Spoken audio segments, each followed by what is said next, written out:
नमो विष्णुपादाय कृष्णपृष्ठाय भूतले श्रीमते भक्ति वेदांत स्वामिन् इति नामिने। नमस्ते सारस्वते देवे गौरवाणी प्रचारिणे निर्विशेष शून्यवादी पाश्चात्य देशतारिणे। जय श्री कृष्ण चैतन्य प्रभु नित्यानंद श्री अद्वैत गदाधर श्रीवासादि गौर भक्तवृंद। हरे कृष्णा कृष्णा कृष्णा हरे हरे, हरे राम राम राम हरे हरे। हरे कृष्णा कृष्णा कृष्णा हरे हरे, हरे राम राम राम हरे हरे। हरे कृष्णा कृष्णा कृष्णा हरे हरे, हरे राम राम राम हरे हरे। जय श्रील प्रभुपाद। जय Srila Prabhupada. We are reading on the way to Krishna chapter 1 through way to happiness. इसमें ये जो 3 वर्सेस हैं 6.24, 25, 26 हम इस पे चर्चा कर रहे हैं। 24 और 25 हमने कंप्लीट कर लिया। आज हम 26 करेंगे और इसके आगे हम कुछ रीडिंग भी करेंगे। ठीक है, तो 26 का पहले हम ट्रांसलेशन देखते हैं। ऐसा करते हैं, पहले 24, 25 को भी ले लेते हैं। ठीक है, फिर 26 पे हम। अब 24 में क्या कह रहे हैं कि मनुष्य को चाहिए कि संकल्प तथा श्रद्धा के साथ योगाभ्यास में लगे और पथ से विचलित न हो। उसे चाहिए कि मनोधर्म से उत्पन्न समस्त इच्छाओं को निरपवाद रूप से त्याग दे और इस प्रकार मन के द्वारा सभी ओर से इंद्रियों को वश में करें। ठीक है, योगाभ्यास में पूर्ण संकल्प के साथ श्रद्धा के साथ लगे, अपने पथ से विचलित ना हो, मनोधर्म से उत्पन्न जो भी इच्छाएं हैं उसको त्याग दें और मन के द्वारा सभी इंद्रियों को वश में करें। ठीक है, अब अगला क्या है, धीरे धीरे क्रमशः पूर्ण विश्वास पूर्वक बुद्धि के द्वारा समाधि में स्थित होना चाहिए और इस प्रकार मन को आत्मा में ही स्थित करना चाहिए तथा अन्य कुछ भी नहीं सोचना चाहिए। तो पिछले श्लोक में क्या है कि मन के द्वारा इंद्रियों को वश में करें। अब यहाँ पर बता रहे हैं कि बुद्धि के द्वारा समाधि में, मतलब कृष्ण भावनामृत में स्थित हो और मन को आत्मा में स्थित करें, क्योंकि when we control the mind then only we can control the senses. अब मन के द्वारा तो सेंसेस को कंट्रोल किया, अब मन को कैसे कंट्रोल करें और मन को कहाँ स्थित करें, ये श्लोक 25 बता रहा है। तो बुद्धि के द्वारा मन को कंट्रोल करें और मन को कहाँ स्थित करेंगे, आत्मा में। और यहाँ जो आत्मा का मतलब क्या है, कृष्ण भगवान। ठीक है, क्योंकि हम भी आत्मा है, भगवान श्री कृष्ण भी आत्मा है, हम अणु आत्मा है, भगवान विभु आत्मा है। तो यदि हम कहें कि हम अपने मन को आत्मा में स्थित कर रहे हैं तो इसका अर्थ क्या हुआ, हम अपने मन को भगवान श्री कृष्ण में स्थित कर रहे हैं। और योगी की बात करें तो वहां पर आप ले सकते हैं कि यहाँ पर जो आत्मा का मतलब है ये चतुर्भुजी विष्णु जी है जो कि हमारे हृदय में स्थित है। ठीक है, और योगी जब योगाभ्यास करते हैं, ध्यान करते हैं, वो उन्हीं चतुर्भुजी विष्णु रूप के ऊपर ध्यान करते हैं। ठीक है, और आगे क्या कह रहे हैं, मन को इस प्रकार स्थित करके अन्य कुछ भी नहीं सोचना चाहिए। ठीक है, अब यहां से कनेक्शन, अन्य कुछ भी नहीं सोचना चाहिए, ये कनेक्शन आप 26 से देखो। अब देखिए, अर्जुन जी के मन में फिर ये प्रश्न उठा कि यदि मन को श्री कृष्ण में लगाकर अन्य कुछ भी चिंतन नहीं किया जाए तो क्या उस समय मन श्री कृष्ण में लगा रहेगा। मतलब वो कह रहे हैं कि भगवान, आप तो कह रहे हैं कि मन को भगवान श्री कृष्ण में लगाएं और कुछ भी चिंतन ना करें, लेकिन जब हम ऐसा अभ्यास करेंगे तो क्या हम सदैव अपने मन को कृष्ण में लगा सकेंगे। क्योंकि ऐसा क्यों प्रश्न आया, क्योंकि मन की क्वालिटी क्या है, मन चंचल है, अस्थिर है। ठीक है, और इस चैप्टर में स्टार्टिंग के वर्सेस में अगर हम देखेंगे ना, आप मन का रहस्य वाली भाग 1 भाग 2 वो वीडियो देख लो, उसमें क्लियर हो जाएगा। उसमें अर्जुन जी ने मन के गुण सारे बताए हुए हैं।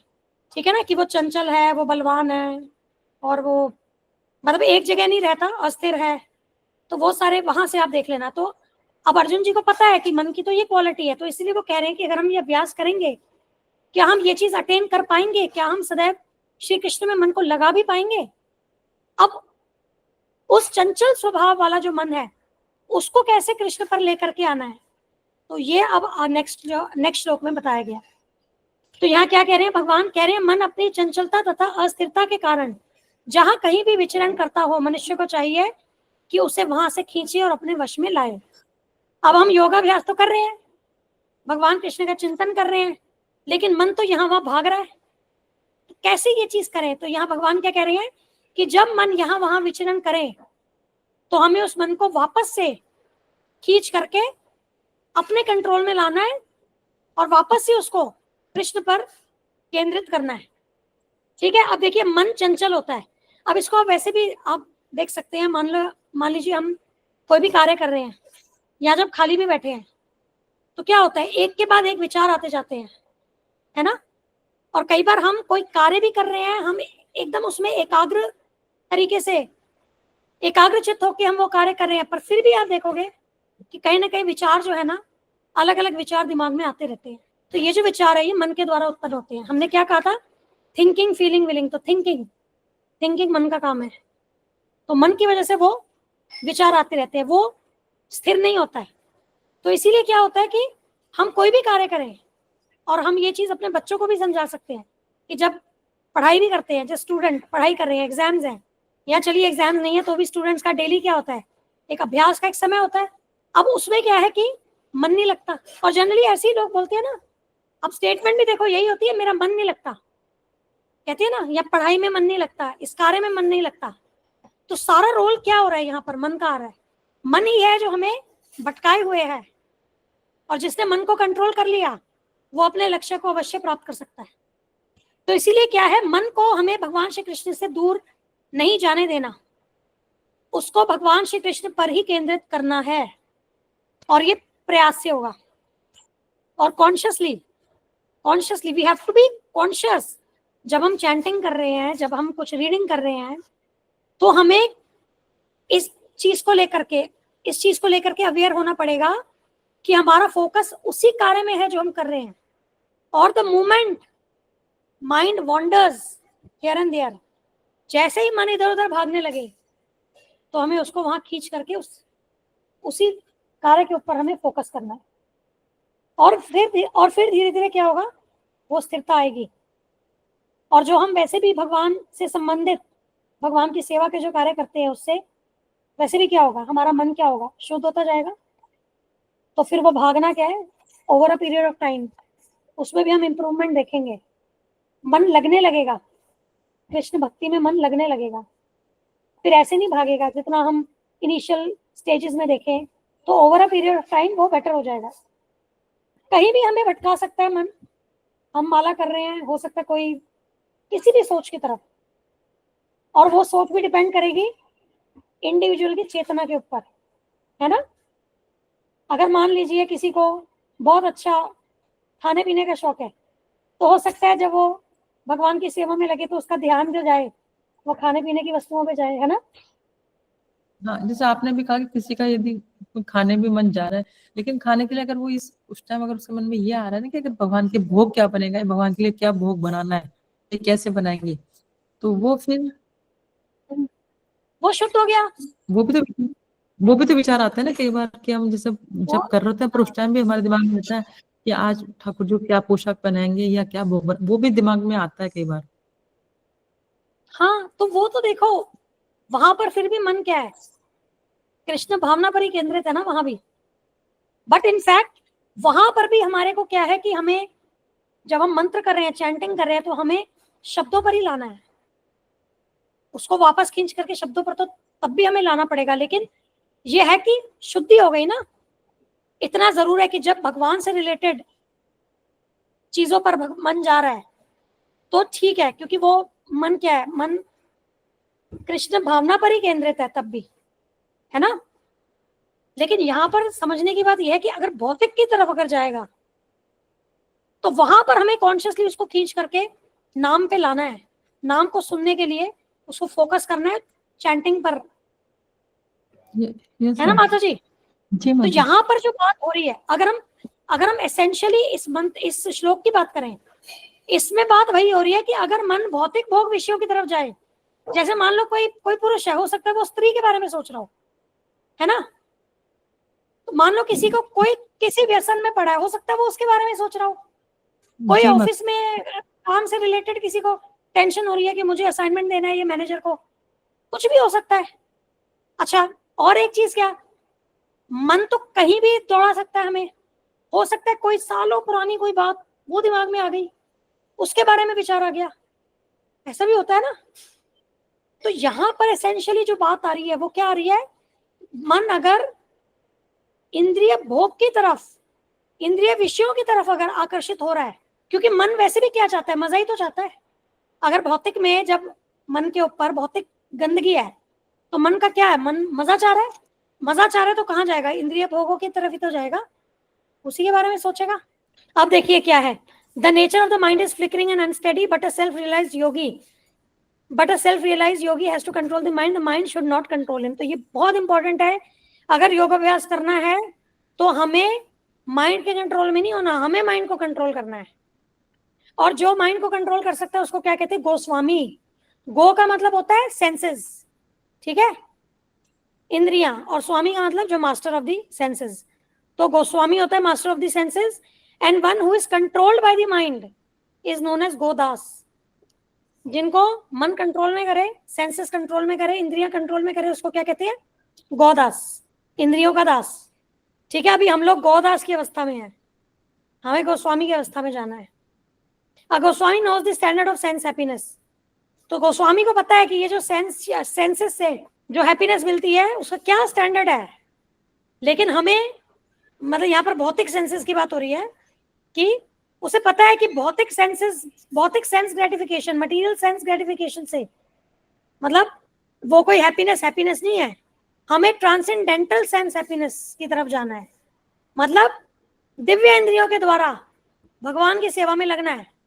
एक्चुअली ये जो इंद्रिय है ना, अब इसको हम ये कर सकते हैं, देखो एक और कॉन्सेप्ट है, जैसे गुरु प्रभुपाद जी बताते हैं कि लोहे की एक रॉड, उसको अगर आग में डाल दोगे तो क्या होगा, वो भी अग्नि के समान ही हो जाएगी एक समय के बाद, है ना, आग के बराबर ही हो जाएगी वो, एक तरीके से आग जैसी हो जाएगी। इसी तरीके से जब हम इस शरीर को, इंद्रियों को भगवान की सेवा में लगाते हैं तो हमारा शरीर, इंद्रियां, ये भी सब क्या हो जाती है, स्पिरिचुअलाइज हो जाती है। ठीक है, क्योंकि वो स्पिरिचुअल कार्यों में लग रही है। तो उस तरीके से भी हमें कॉन्सेप्ट समझ सकते हैं ये। ठीक है, तो आध्यात्मिक आनंद दिव्य इंद्रियों के द्वारा प्राप्त होता है जब वो इंद्रियां ऋषिकेश, इंद्रियों के स्वामी ऋषिकेश की सेवा में लगती हैं। तो यही जो सर्विस है कृष्ण के प्रति विद प्यूरिफाइड सेंसेस, शुद्ध इंद्रियों के द्वारा, इसी को कृष्ण कॉन्शियसनेस कहते हैं। और इसी तरीके से, इसी प्रक्रिया से हम अपने इंद्रियों को, मन को पूर्ण कंट्रोल में ला सकते हैं। और what is more, that is the highest perfection of योग प्रैक्टिस। तो योग प्रैक्टिस का सबसे हाईएस्ट सिद्ध, चरम अवस्था, सिद्धि की अवस्था यही है। ठीक है, तो यहाँ पर ये भी वर्स अपना कंप्लीट हो गया। अब इसके बाद क्या कह रहे हैं, the mind is always disturb, it is going sometimes this way and sometimes that way. By yoga practice, we literally drag the mind to Krishna consciousness. The mind strays from Krishna consciousness to so many exterior objects because from time immemorial, life after life, that has been our practice. अब हम क्या है, जन्म जन्मांतर से इस भौतिक शरीर को धारण किए हुए हैं, और वो सारे एक्सपीरियंसेस जो पास्ट लाइफ के हैं, एक्चुअली क्या है कि आत्मा के ऊपर ना दो कवरिंग्स हैं। एक पहली कवरिंग है सूक्ष्म शरीर की, जिसे हम देख नहीं सकते हैं, वो शरीर मन, बुद्धि और अहंकार से बना है। और उसके ऊपर एक और कवरिंग है स्थूल शरीर की, जो पृथ्वी, अग्नि, जल, वायु, आकाश से बना है। अब हम जन्म जन्मांतर जो भी एक्सपीरियंसेस लेते हैं, अलग अलग शरीर धारण किए, वो सारे एक्सपीरियंसेस हार्ड डिस्क की तरह मन में स्टोर्ड होते हैं। और टाइम टू टाइम वो एक्सपीरियंसेस क्या है, विचार के रूप में हमारे पास आते हैं। अब आज जो हमें विचार आ रहा है, तो कभी ये नहीं, जरूरी नहीं है कि इसी लाइफ टाइम से रिलेटेड वो विचार हो सकता है पास्ट कोई भी लाइफ टाइम से रिलेटेड हो। इनफैक्ट जब हम सोते हैं, निद्रावस्था में होते हैं, तब हमारा स्थूल शरीर तो सोया हुआ है, लेकिन सूक्ष्म शरीर जो है वो कार्यशील है। और हमारे पास, हमें जो सपने आते हैं, उसमें वो जो सपने होते हैं वो हमारे माइंड के थ्रू कई पुराने पास्ट लाइफ के एक्सपीरियंसेस पर भी आधारित हो सकते हैं, क्योंकि तब हमारा सूक्ष्म शरीर कार्यशील है। हालांकि स्थूल शरीर, सूक्ष्म शरीर दोनों ही भौतिक है, दोनों ही भौतिक शरीर के अंदर ही आते हैं, क्योंकि ये जो मन, बुद्धि, अहंकार है, ये भी क्या है, भगवान की भौतिक प्रकृति है। ये 7.4 वर्ष देखो, भूमि रापो अनलो वायु खम मनो बुद्धि रेवच अहंकार इति आम, ये भिन्ना प्रकृति अष्टधा। तो ये जो 8 ये है ना, पृथ्वी अग्नि जल वायु आकाश और मन बुद्धि अहंकार, ये भगवान की भौतिक प्रकृति है। तो सूक्ष्म शरीर जो मन बुद्धि अहंकार से बना है वो भी भौतिक शरीर के अंडर ही आता है, और स्थूल शरीर तो आता ही है जो कि पृथ्वी अग्नि जल वायु आकाश से बना है। ठीक है, तो ये जो है ये माइंड में जो stored experiences, memories, hard disk, वो ही निकल के हमें आती है। Due to this there may be great difficulty in the beginning when one tries to fix his mind in Krishna consciousness, but these difficulties can all be overcome. तो initially हमें ये प्रॉब्लम्स आएंगी, मन में ऐसे विचार आएंगे, लेकिन जैसे जैसे हम अभ्यास से उनको भगवान पर केंद्रित करेंगे और जैसे जैसे हम अध्यात्म में आगे बढ़ेंगे तो मन शुद्ध होगा, इंद्रियां शुद्ध होगी, बुद्धि अध्यात्म में परिवर्तित होगी, तो धीरे धीरे ये जो प्रॉब्लम्स हैं इसको हम इनसे हम जीत पाएंगे, ओवरकम कर पाएंगे। ठीक है, अब आगे देखिए प्रभुपाद जी बता रहे हैं। ठीक है, चलो इसको हम नेक्स्ट टाइम करेंगे। एक पॉन्ड में या लेक में जो पानी है उससे कंपेयर करके बता रहे हैं थॉट्स को, इसको नेक्स्ट टाइम करेंगे। ठीक है, अब कोई क्वेश्चन? ठीक है, फिर सेशन क्लोज कर रहे हैं। हाँ, थैंक यू, सब ध्यान रखिएगा। हरे कृष्णा, धन्यवाद, प्रणाम, जय श्री प्रभुपाद, हरि बोल। थैंक यू, हरे कृष्णा, धन्यवाद, प्रणाम, जय श्रीला प्रभुपाद।